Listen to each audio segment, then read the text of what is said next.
The sky turned strange colors that evening as Kate worked late in her small flower shop. Lisa had told her about the meteor shower expected that night, but Kate was too busy with orders to pay attention. Kate locked up at 9 and walked to her car, in the empty parking lot. The air felt different somehow. Electric alive, a bright light flashed overhead. Kate looked up and saw something that was not a meteor. It moved with purpose, slowing as it descended behind the trees at the edge of town. Kate should have gone home. Instead, she drove toward the light. The forest was dark except for a faint purple glow between the trees. Kate parked and followed the glow. Her heart beat fast, but curiosity pushed her forward.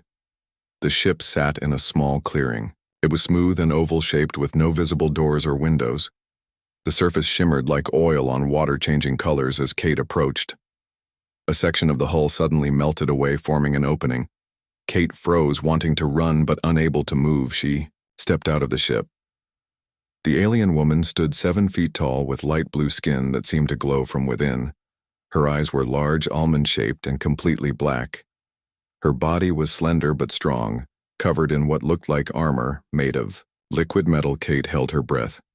The alien woman tilted her head, studying Kate with those endless black eyes. Then she smiled, showing teeth that looked too sharp. She spoke words Kate could not understand. Then she touched something on her wrist and spoke again. This time Kate understood. "You are not what I expected." The alien woman circled Kate, examining her with open curiosity. "Your species is different than our records indicated." Kate found her voice. "Where are you from?" The alien woman gestured upward. "A place your kind has not yet reached. My name is Zara. I am a collector." "What do you collect?" Kate asked, though she feared the answer. "Specimens," Zara replied. The alien reached out one long-fingered hand and touched Kate's hair. "Fascinating. Your kind has such variety." Kate stepped back. "You can't take me." Zara laughed, the sound like bells chiming. "I do not collect sentient beings that would violate galactic law. I collect plants, animals, small life forms. But you..."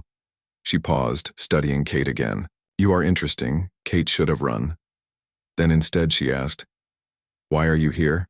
"My ship detected unusual biological signatures in this region," Zara explained. "I came to investigate. Your planet has species unlike any in our database, so you take them." Kate felt anger replacing her fear. "You steal our plants and animals." Zara looked offended. "We take samples, small amounts, nothing that harms the ecosystem. We preserve, document, study. We do not destroy." Kate didn't believe her. The alien woman moved closer. Kate stepped back until she hit a tree. Zara reached past her and plucked a small blue flower from beside the tree. "See small samples," she said. "This plant has properties your science has not yet discovered. It can heal neural damage." Kate stared at the ordinary-looking wildflower. "How do you know that?" "We have technology that can analyze biological material instantly." Zara held out her wrist where a small device glowed with symbols. Kate could not read. "Why tell me this?" Kate asked. Zara considered the question. "Because you are brave. Most of your kind would have run screaming, but you came toward the unknown. That is rare in any species." A sound came from the ship, a series of beeps and chirps. Zara frowned. "I must leave soon." She held out the flower, to Kate a gift. She said, "Keep it. Maybe your scientists can learn from it." Kate hesitated, then took the flower. Their fingers touched. Zara's skin was warm, much warmer than human. "You could come with me," Zara said suddenly. "See the stars. Learn things your kind won't discover for centuries." The offer stunned Kate. For a moment she imagined it, traveling beyond Earth, seeing wonders no human had ever seen. But Kate shook her head. "I have a life here. People who would miss me." Zara nodded. "I understand. But the offer remains." She reached into her armor and pulled out a small crystal. It glowed with inner light. "Hold this and think of me. It will signal my ship. I return to this sector. Every 2 of your Earth years." Kate took the crystal. It pulsed gently in, her palm like a heartbeat. The ship call, Zara said. I must go. She turned and walked toward the ship, then paused and looked back. Your kind has potential. Kate, more than you know. The stars wait for you. Zara disappeared into the ship. The opening sealed. Seamlessly behind her, Kate stood in the clearing, crystal in one hand, flower in the other, as the ship rose silently above the trees. It hovered for a moment, then shot upward faster than anything human made, leaving only a faint trail of light. 2 years, Kate whispered, looking at the crystal. 2 years. She carefully placed the crystal and the flower in her pocket and walked back to her car. The night seemed darker now, the stars more distant, yet somehow closer. Kate drove home, her mind racing. With possibilities, she placed the crystal on her nightstand where it continued to pulse with gentle light. The flower went into a glass of water on her desk. That night, Kate dreamed of stars and distant worlds, and a tall, blue woman with eyes like the endless void of space who showed her wonders beyond human imagination. Kate woke to find the blue flower had grown overnight.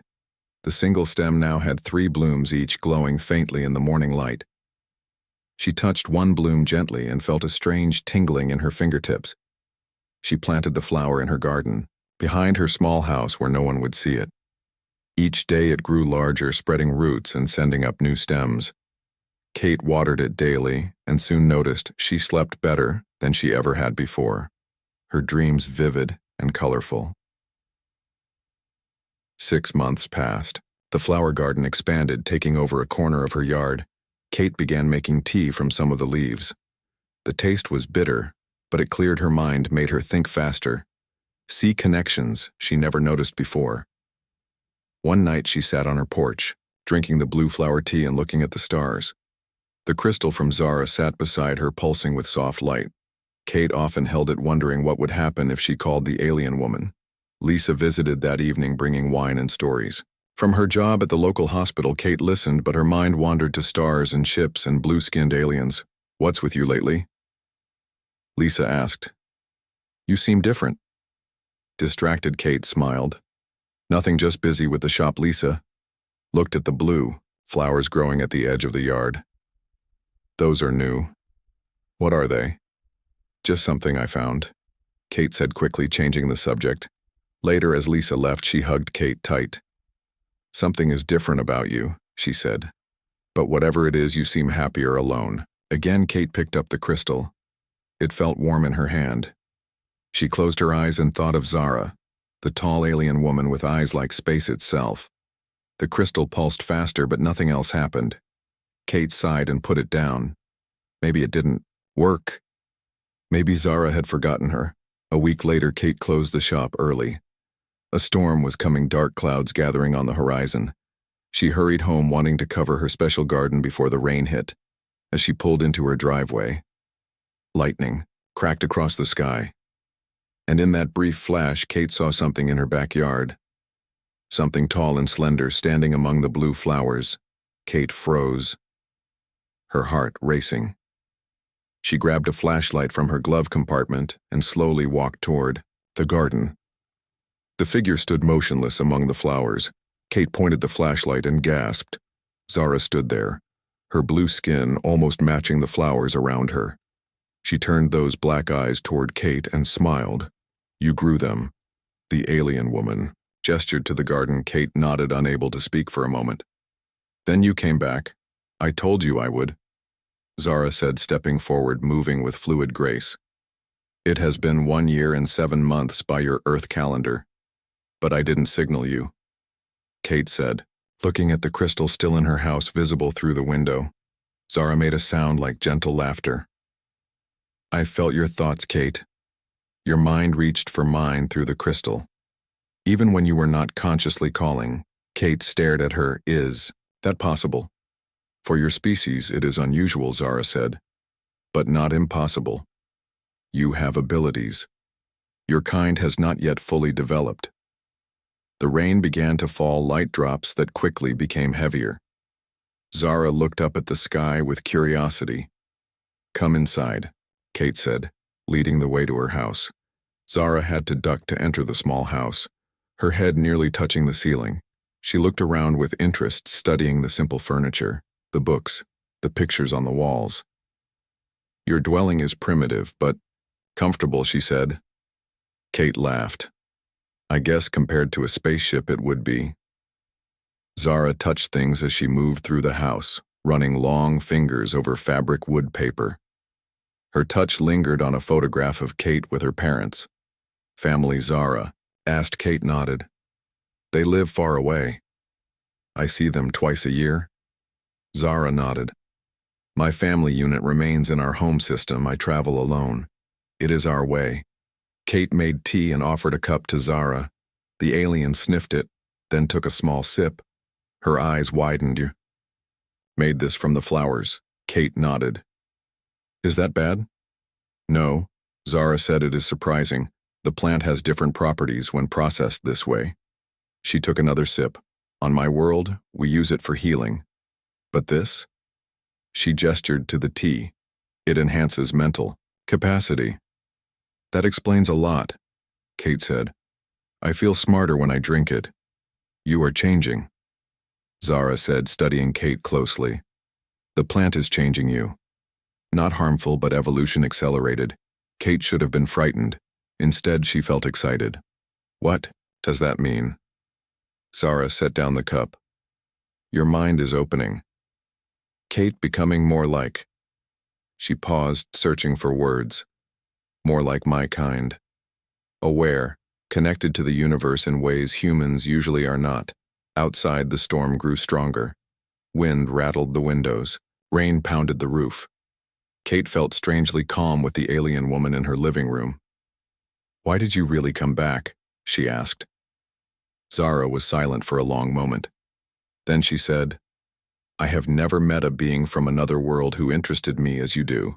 Kate, most species are predictable, but you walk toward the unknown when others would flee. You grow alien plants in your garden. You drink their essence without fear. You are different. Kate felt her face grow warm. Is that a compliment? Zara smiled. Yes, and an invitation. My offer still stands. Come with me. See the stars. This time Kate did not immediately refuse. I could really go with you. Yes, Zara said. For as long or short a time as you wish. What would I tell people? Kate wondered aloud. Zara tilted her head. The truth. Or part of it. A research trip. A journey. To places far away. Kate looked around her small house. Her comfortable, predictable life. Then she looked at Zara. The promise of something extraordinary. How soon would we leave? Zara smiled. Tomorrow night. That would give you time to prepare. Yes, Kate nodded, feeling both terrified and exhilarated. Yes, I need to arrange things for the shop. Tell Lisa Shell. Watch my house. Zara moved to the window, looking out at the storm and the flowers. We'll take samples, Kate said. They are important to me now. Important to us both, Zara said. Her voice soft, almost fond. The next day passed in a blur. Kate called Lisa, told her she was taking a research trip for 6 months. Lisa agreed to watch the house and water the plants. Though she asked many questions, Kate could not answer. Kate packed lightly. Clothes, a few books, photographs of her family, the blue crystal from Zara, and carefully wrapped cuttings from the alien flowers. That evening Zara returned wearing what looked like formal armor. Her blue skin complemented by silver metal that flowed like water over her tall form. Are you ready? She asked. Kate nodded, though her heart pounded with anxiety. What if this was a mistake? What if she never returned? Zara seemed to sense her fear. Your world will still be here, Kate. And I give my word. You will return. If you wish. They walked together through the garden of blue flowers to the edge of Kate's property where trees provided cover. The ship waited there, hidden from curious eyes by darkness and foliage. It looked different than Kate remembered. Larger, more intricate, with patterns etched into its surface that glowed with soft light. The hull opened as they approached, creating a doorway. Zara gestured for Kate to enter. Kate hesitated for only a moment, then stepped inside. The interior was nothing like she expected. Instead of cold metal and machines, the walls looked organic, almost alive. Soft light came from everywhere and nowhere. The air smelled fresh like a forest after rain. "This is different than I imagined," Kate said. Zara made a sound like laughter. "Your kind watches too many primitive entertainment programs. Ships are living things, not dead metal." The doorway sealed behind them. Kate felt no fear, only wonder as she followed Zara through corridors that seemed to breathe. "This is the command center," Zara said, leading Kate into a circular room. There were no buttons, no controls as humans would understand them. Just smooth surfaces and floating lights. "How do you fly it?" Kate asked. Zara touched a panel, and light flowed up her arm. "Like this," she said, with thought and touch. "The ship is part of me, and now part of you too." She gestured for Kate to place her hand beside hers. Kate hesitated, then placed her palm against the panel. Warmth flowed up her arm into her mind.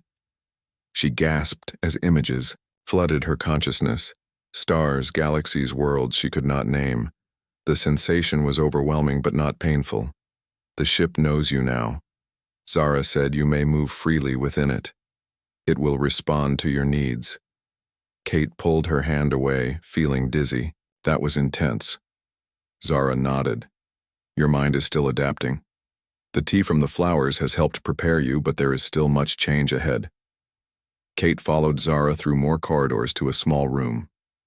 "This will be your space," Zara said.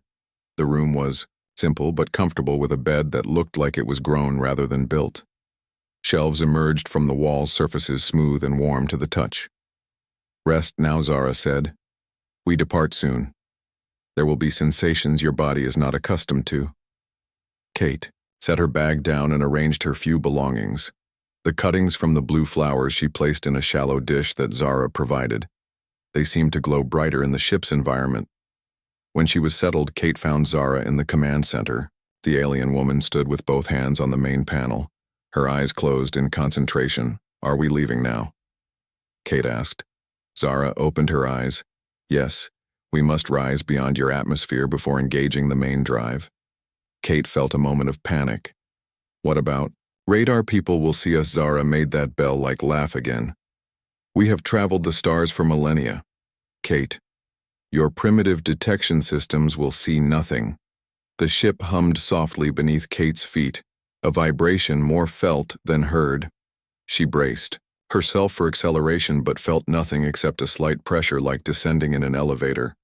"Are we moving?" she asked. "See for yourself," Zara said, gesturing to the wall. The wall became transparent, revealing the night sky. But now Kate's house was a tiny speck below them, getting smaller by the second. They were rising fast, yet Kate felt no motion. How Kate began. "Gravity control," Zara explained. "We create our own field within the ship. You feel nothing because to the ship, we are not moving. Space moves around us." Kate watched in awe as her town became a collection of lights, then disappeared altogether. The curvature of Earth became visible, then the entire planet hanging in space. "It's beautiful," Kate whispered. Zara nodded. "Your world is young, but vibrant, full of life and potential." The blue marble that was Earth grew smaller. Zara touched another panel and stars streaked past. The ship hummed louder. "We are now beyond your solar system," Zara said. "Our first destination is 3 light days away. A small outpost where I must deliver my research. 3 light days." Kate tried to comprehend the distance. "How long will that take?" "In your time, approximately 6 hours, Zara said.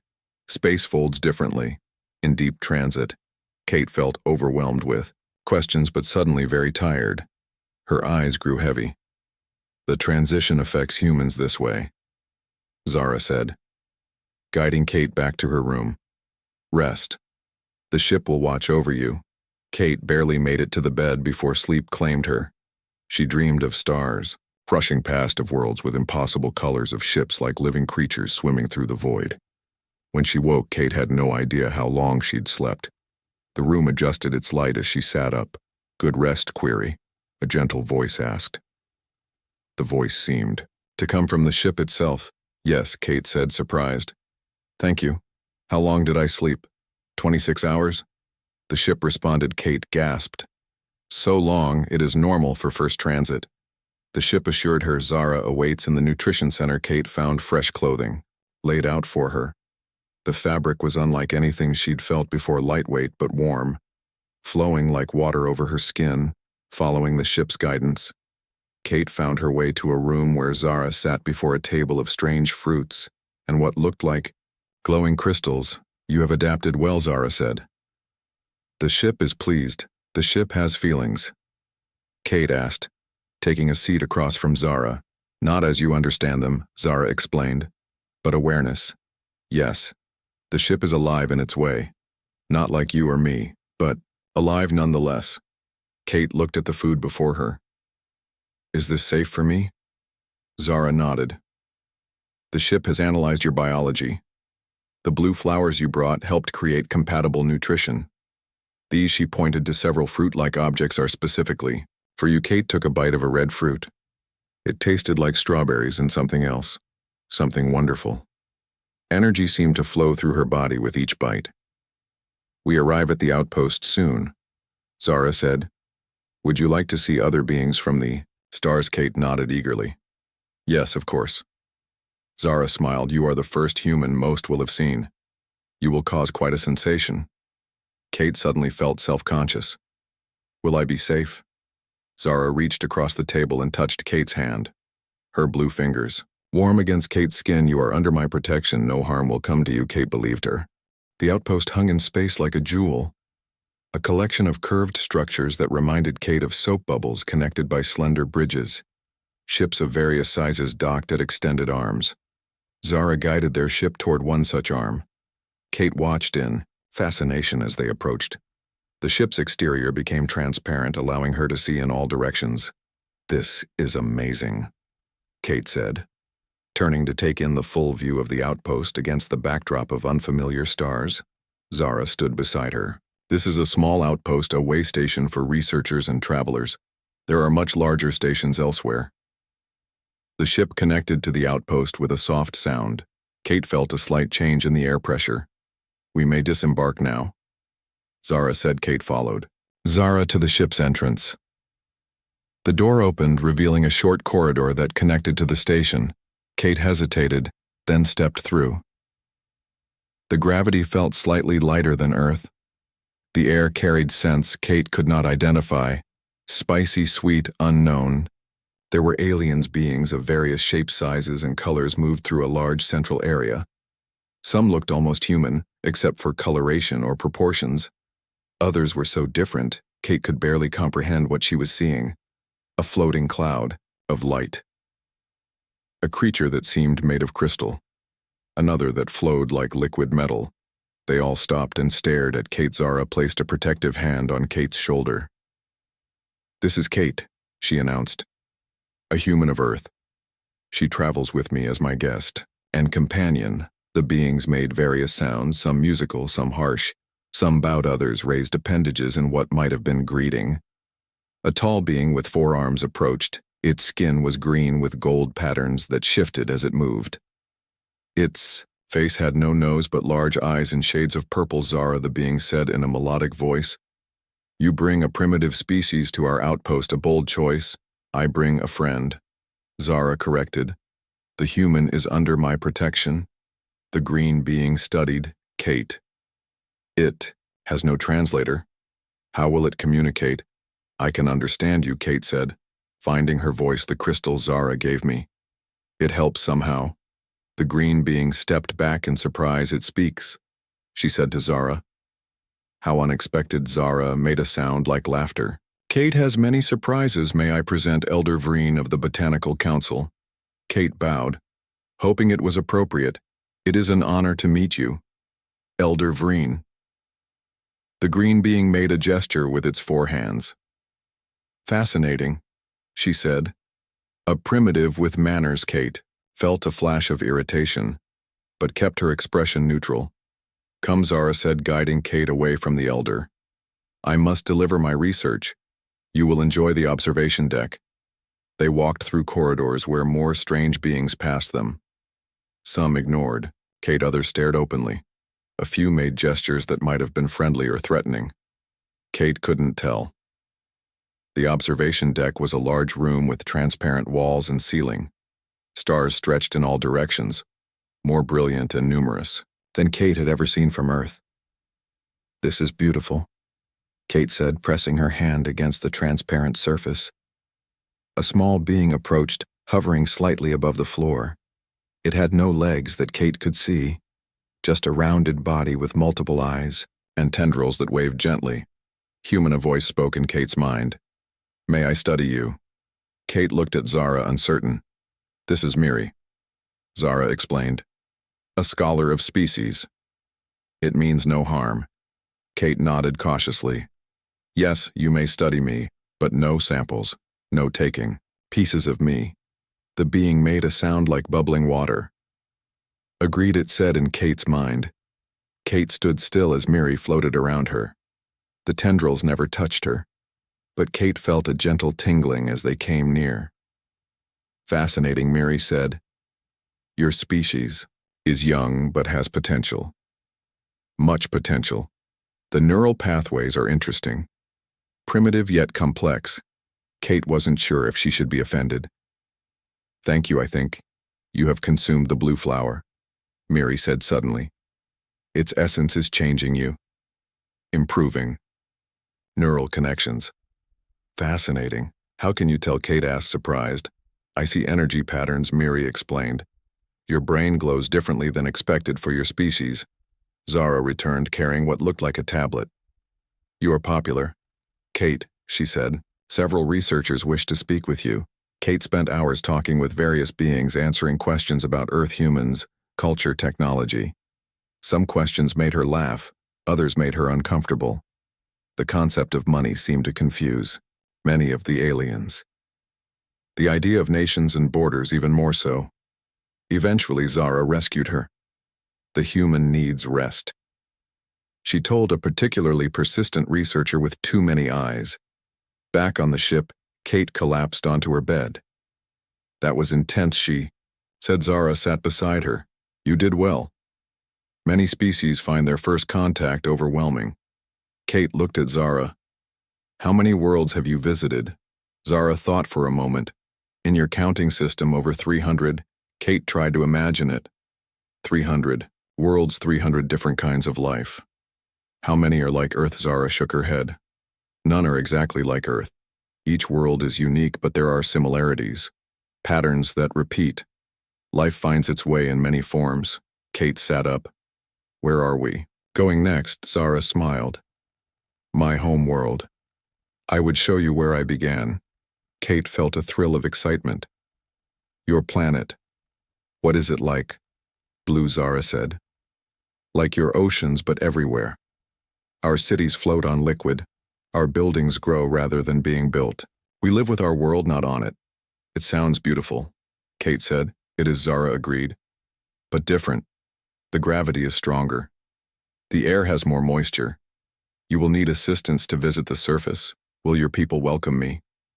Kate asked. Zara was quiet for a moment. "Most will be curious. Some may be dismissive of your primitive origins, but none will harm you. You are my guest." The ship hummed as it disconnected from the outpost. Kate felt a slight shift as they moved away. "How far is your world?" Kate asked in. "Your measurement's approximately 70 light years," Zara said. "But the journey will take only 3 days." Kate tried to comprehend the distance and failed. It was too vast. "Rest now," Zara said, standing. "You have experienced much today." But Kate wasn't tired. Her mind raced with everything she had seen. The aliens, the outpost, the vastness of space. Now she was going to visit an alien homeworld. Zara seemed to understand her excitement. "You cannot sleep," she said. "It is natural. After first contact, many species experience this. Come, I will show you something special." Kate followed Zara to a room she hadn't seen before. Small and circular, with a platform in the center. "Stand here," Zara said, indicating the platform. Kate stepped onto it.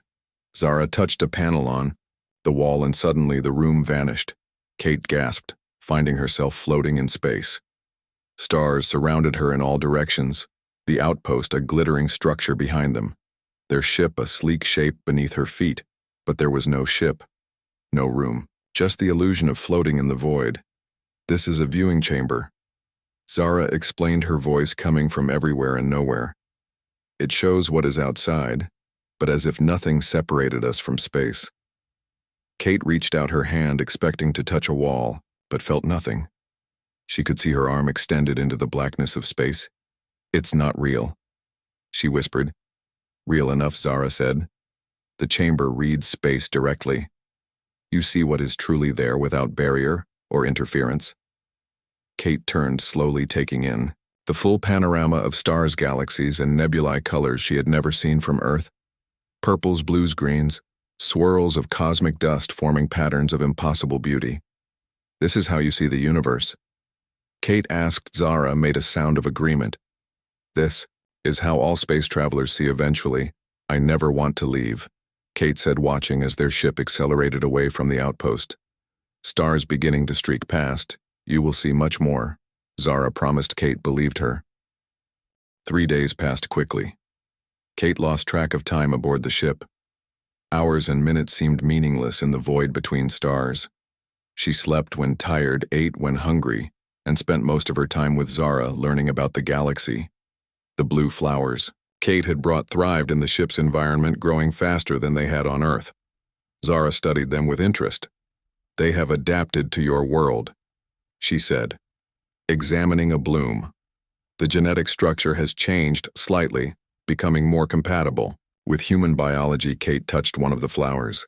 It seemed to respond, leaning toward her hand. The ship likes them, she said. They belong here as much as on Earth. Zara looked at Kate with those endless black eyes. You have changed too. Kate nodded. I feel it. My dreams are different. I see things I can't explain. The flowers accelerate what was already beginning. Zara explained. Some humans have the potential for greater neural connectivity. Your mind is opening to possibilities. Most of your kind cannot yet comprehend. Should I be afraid?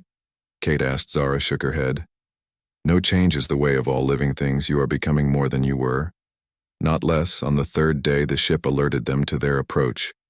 Kate rushed to the viewing chamber, Zara following close behind. The planet filled the view. A world of blues and purples, swirling patterns covered its surface. Not clouds, but the actual surface moving, flowing like a living ocean. Sanar, Zara said. My home. It's beautiful. Kate whispered. The whole planet looks alive. It is, Zara said in a reverent tone. The oceans cover everything. They think, they dream. Some believe the planet itself is conscious, though that is difficult to prove. Where do your people live? Kate asked. Seeing no land masses, no cities, Zara pointed to small glittering points scattered across the surface. There, our cities float on the surface. Some extend below, some above, but all connected to the living ocean. As they drew closer, Kate could see the structures, delicate spirals, and domes that rose from the surface of the planet, connected by bridges that looked like strands of light. Some structures extended deep into the ocean. Others floated above it, held by technology. Kate could not comprehend. We must prepare you for the surface, Zara said. The gravity and atmosphere require assistance for your biology in what Kate now recognized as a medical chamber. Zara gave her a bracelet of flowing metal similar to her armor. This will create a field around you, Zara explained, adjusting the bracelet to Kate's wrist. It will make the gravity feel like your Earth and filter the air to levels your body can process. The bracelet felt warm against Kate's skin, seeming to mold itself perfectly to her wrist. We descend. Soon, Zara said. There will be others waiting, my research team, family unit friends. They are eager to meet you. Kate suddenly felt nervous. What if they don't like me? What if I offend someone? Zara touched Kate's face, her blue fingers cool against Kate's skin. Be yourself. That is enough. The ship entered the atmosphere with no turbulence, no sensation of descent.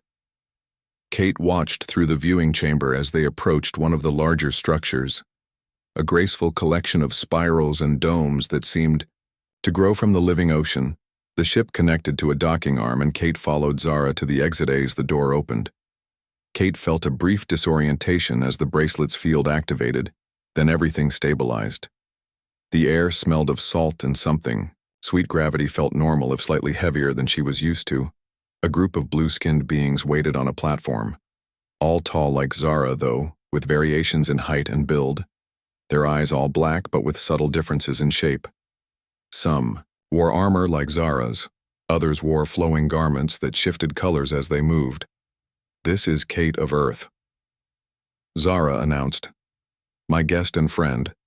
The beings made various gestures, some touching their foreheads, others bowing slightly. One stepped forward, clearly older than the rest, her skin a deeper blue with patterns like silver rivers flowing across it. "Welcome, human," the elder said. "Your kind has not visited our world before. You honor us with your presence." Kate bowed deeply, thanking Zara, silently, for teaching her the proper greeting. "The honor is mine, elder. I am grateful for the opportunity to see your beautiful world." The elder made a sound of approval. "She has manners." "Zara," the elder said. "You chose well, Zara," guided Kate through the group, introducing each. The names were musical, impossible for Kate to pronounce correctly, but she tried. Each alien responded with curiosity, some touching her hair or skin briefly with permission. They entered the city proper, and Kate gasped. The structures were alive, growing, shifting subtly as if breathing lights flowed through transparent walls like blood through veins. The floors were firm but warm, responding to each step. "This is amazing," Kate said as they walked along a bridge that connected two spiral towers. Below them, the living ocean moved in patterns too complex to follow. "This section is the research center," Zara explained, "where I work, when not collecting specimens." They entered a large chamber with a domed ceiling that showed the sky. Above, not through windows, but somehow the ceiling itself was transparent. Workstations made of the same living material, as the building surrounded a central pool of what looked like liquid light. "My team," Zara said, gesturing to several blue-skinned aliens working at various stations. They looked up as Kate entered. Some made sounds of surprise, others of interest. One rushed forward, stopping just short of Kate. "It brought a specimen, Zara," one of them said. "Not it," Zara corrected. "Her name is Kate. She is my guest, not a specimen." The researcher looked embarrassed. "My apologies, Kate, human," he said. "Your species was unknown to us." Until Zara's last report, Kate smiled. "It's okay. I'm just as curious about you as you are about me." This seemed to please the researchers. They gathered around, asking questions, examining her with instruments that hummed and glowed. Kate answered as best she could, sometimes looking to Zara for help with concepts she didn't understand. Days passed on. Xanar. Kate lost track of how many Earth days had gone by. The blue flowers she had brought became objects of intense interest to the researchers. They contained properties that interacted with both human and Xanarian biology in unexpected ways. Kate explored the floating city always, with Zara or another guide. The living ocean fascinated her. Sometimes she would sit for hours watching the patterns shift and flow beneath the transparent floors. She learned that the Xanarians had traveled the stars for thousands of years. There, technology so advanced it seemed like magic. Their understanding of life and consciousness far beyond human comprehension. Yet they treated her with respect. Even the elder, who initially seemed dismissive, grew to appreciate Kate's questions, her perspective, and what Kate thought might be her 10th day on Xanar. Zara took her to a private chamber high in one of the spiral towers. "I have something to show you," Zara said. The room was small and circular with no furniture. At the center stood a pedestal. On it rested a crystal larger than the one Zara had given Kate. This one pulsed with inner light colors shifting like the aurora borealis. "What is it?" Kate asked. "A memory crystal," Zara explained. "It contains the history of my people, our journey among the stars, our discoveries, Our understanding of life. Zara gestured for Kate to approach. Touch it. She said it will share with you. Kate hesitated. Will I understand? Some. Zara said. Not all our minds are different, but enough. Kate reached out and placed her hand on the crystal. Light exploded in her mind. Images, sensations, knowledge rushing through her consciousness. Stars, planets, beings of impossible diversity. Life in all its forms. The interconnectedness of all things. The patterns that repeated throughout. The cosmos. The underlying structure of reality itself. Kate gasped and pulled her hand away, overwhelmed. Zara steadied her. That was only a fragment, she said. The smallest portion of what we know. Kate tried to process what she had experienced. It was too much, too vast, yet somehow familiar. As if she had always known these things but forgotten. The flowers. Kate said suddenly. They connect us, don't they? That's why you're interested in them. They bridge our biology. Zara nodded with what Kate now recognized as pride. You understand better than expected. The flowers evolved on a world between yours and mine. They adapt to both, connecting neural patterns that would otherwise be incompatible. Kate looked at the crystal again. Is that why you brought me here? To show me this? Partly, Zara said, but also to offer you a choice. Kate waited. You have seen our world. Zara continued. You have learned of the stars. You have begun to change. The flowers accelerate what was already in your genetic potential. Kate nodded, feeling the truth of it. Her dreams, her thoughts, her perceptions, all shifting, becoming more. You could stay. Zara said, her voice soft. Study with us. Learn, travel to worlds humans won't discover for centuries. Kate stared at her. You mean forever? Not forever, Zara said. But longer than your planned visit. Months, years. Perhaps more if you wished. Kate thought of Earth, her small shop, her simple life. It seemed so distant now, so limited. And yet my home. Kate said, my family, my friends. Zara nodded. I understand. The connection to homeworld. It is strong in all species. The offer remains open. Return now or later. The choice is yours. Kate looked out at the living ocean of Zanar, then up at the stars visible through the transparent ceiling. She thought of all. She had seen all, she had learned. All that remained to discover. I need to go home, Kate said finally. But not forever. Just to settle things. To say goodbye properly. Zara made a sound of agreement. Wise, she said. We do not sever connections. We expand. Then Kate smiled, feeling both sad and excited. I want to bring the knowledge back, share what I can, help prepare Earth for what's coming. Coming, Zara asked.